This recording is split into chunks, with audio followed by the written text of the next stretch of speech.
ഞാനുണ്ടല്ലോ new year ആയിട്ട് പുറത്തേക്ക് ഇറങ്ങിയിട്ടില്ല. 3 ദിവസം ഹോളിഡേ ആണ്. പക്ഷെ നല്ല വെറൈറ്റി സംഭവങ്ങളാണ് ഇവിടെ നടക്കുന്നത്. നോക്ക്, ഒരാൾ എൻ്റെ കൈ കിടന്ന് ഉറങ്ങുന്നതാണ്. വല്ല കാര്യമുണ്ടോ? നോക്ക്, ഇതുപോലെ വെറൈറ്റി സംഭവങ്ങളാണ് ഇവിടെ നടക്കുന്നത്.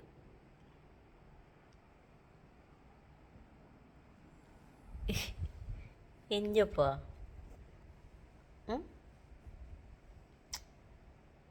എന്താണ് കുഞ്ഞു? നീ ഹോളിഡേ കഴിഞ്ഞ് ജോലിക്ക് പോകുമ്പോഴാണ് ഈറ്റങ്ങളുടെ സങ്കടം കാണേണ്ടത്. ഭയങ്കര സന്തോഷമാണ് നമ്മൾ വീട്ടിലുള്ളപ്പോൾ.